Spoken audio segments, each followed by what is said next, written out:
Okay, folks, last lap. You've had a long day, I've had a long week, but hopefully some of what I'm going to say is sufficiently important that it will stay with you between now and the exams. First of all, the purpose of the talk. What makes good preparation? Don't forget it's a maths exam, or maths exams in your case probably. So what's the best way to prepare for a maths exam? Practice, and more practice, and you practice past papers. Yeah? That's what you need. You turn up at the exam, obviously everything that you need, the equipment you need, or in your case, most of what's in there, the things you need to write with, whatever, calculator, etc. Now, remember it's maths, and remember you've been learning maths probably since you were 5. I'm not saying something you learned at the age of 5 will actually be on the A-level paper, but it's been a journey, and your A-level is a journey. I was talking C2 this morning. How many times did I mention C1? Those of you that go on next year and do C3, don't be surprised that C2 and C1 comes up on that. Same as C4, it subsumes all the knowledge from the previous papers. If you do S2, S1 is important. If you do M2, M1 is important, and so on.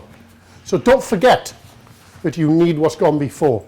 Don't confine your revision purely to the topic you're actually dealing with, the C2. Best if you understand what's gone before and retain it.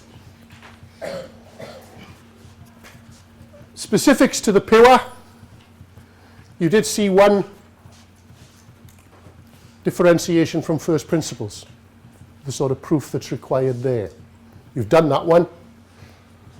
C2, we talked about it, there's only one on the one this morning, but you've got formulas that you can prove for arithmetic progressions, geometric progressions, and logs. Often 6 marks worth. I'm very disappointed in the number of times I'm taking marks off those areas because you anticipate, you know those questions are likely to be there. If you are serious mathematicians, there's no reason to not get those marks. Something everybody will tell you, right? Whether it's an English paper, a history paper, science, maths. It was said to you probably at all sorts of ages, even for tests. Read the question. How many times did I point out something today? It says, answer must be 3 decimal places. If it isn't, you've lost a mark. The question that says, I want the coordinates, you forget to write down the y values because you've only calculated the x's. You've lost a mark. And at the top grades, those couple of marks add up quite quickly. Especially those of you who go all the way to C3, C4 and are looking for A stars. You've got very, very few marks you can afford to lose. There's a line on the front of the rubric that says working needs to be shown. Right? Unfortunately, with maths, the tool that we use and rely on, the calculator, can do lots and lots of the work for us. But in many cases, an answer without supporting work gets nothing. I pointed it out particularly with the trapezium rule. Simpson's rule in C3 is exactly the same. You must show where your answers are coming from. There is a separate issue about you've checked something and you've decided it's wrong. Or you cross out something because you want another go at it. A tip from a marker's perspective, don't cross anything out until you've replaced it. Once you've replaced it, just put a single line through it. We will read what you've crossed out. on occasion, there may be a mark there. So don't obliterate it, but don't cross it out until you've replaced it.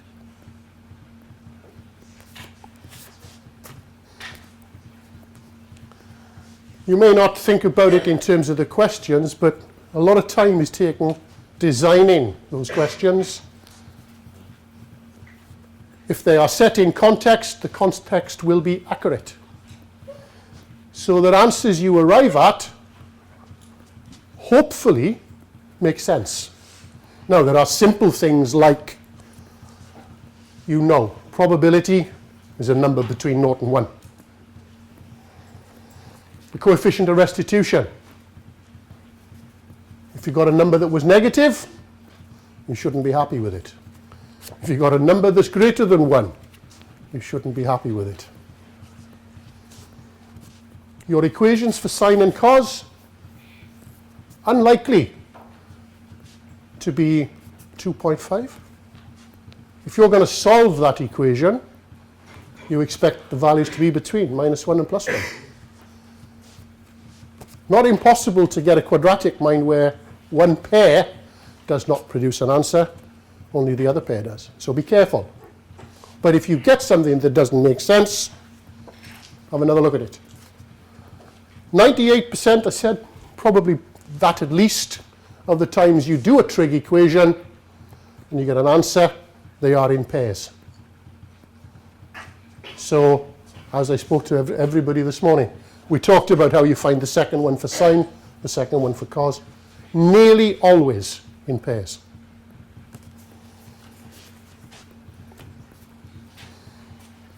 A sketch may help. All right, I draw a crude little circle, didn't I, for the coordinate geometry question, purely to illustrate a point so that I could clearly see I was talking about gradients that are perpendicular.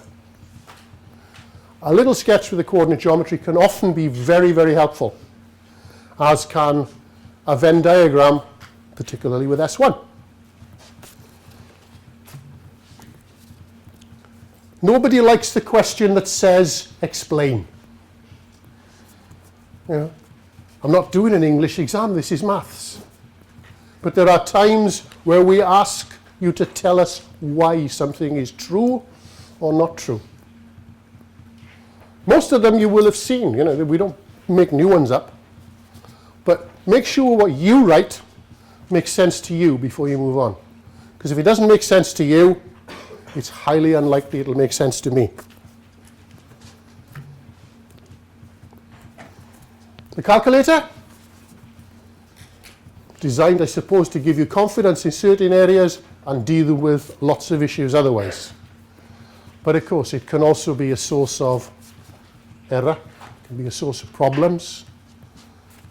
C2 particularly, question 2, invariably trig, answers in degrees. Question 9, nearly always the sectors and arc lengths and things, angles in radians. The number of times I marked something wrong in question 9, and I said earlier, I know where the answers come from. Didn't switch from degrees to radians. Or, not that many people do number 9 before they do number 2, we do occasionally see radians used in the wrong place as well. Remember, saying the same thing twice here, but things like the trapezium rule, Simpson's rule if you get to it, definite integration. There are calculators out there now that can do all of that. That's why we insist on seeing the working.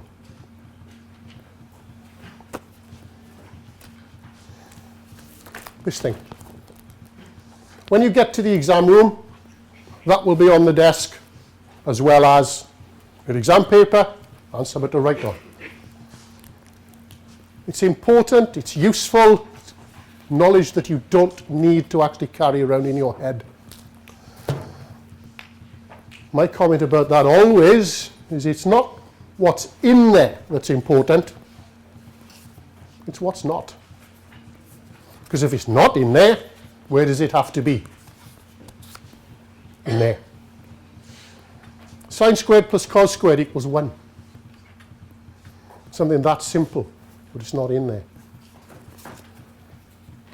Arc length, area of sectors, areas of shapes, things from last year, things from the year before, your right angle trig. You need it, but that needs to be in there. What do we see on a regular basis that's wrong? Well, mechanics, for instance, force diagrams. Right? You put the arrows on to show the direction in which forces act. Fine. Look at your diagram. Are they all going the same way? So what's going to happen? So something's wrong. Are they all opposing? Think of the string. The tension in the string. All right? Those arrows are going to oppose each other, aren't they?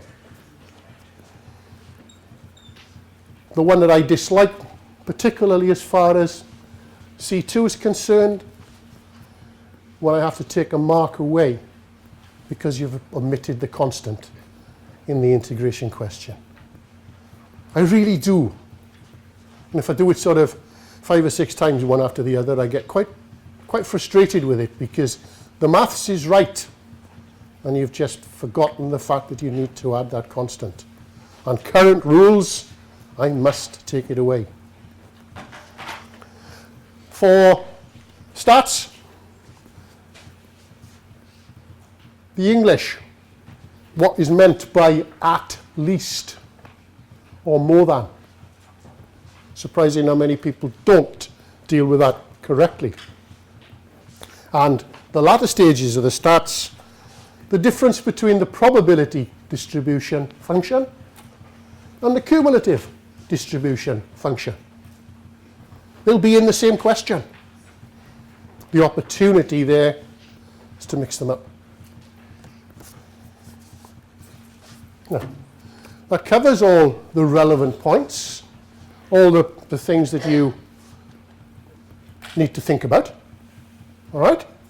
Common sense, prepare well, lots of past papers. Does anybody have any questions they'd like to ask?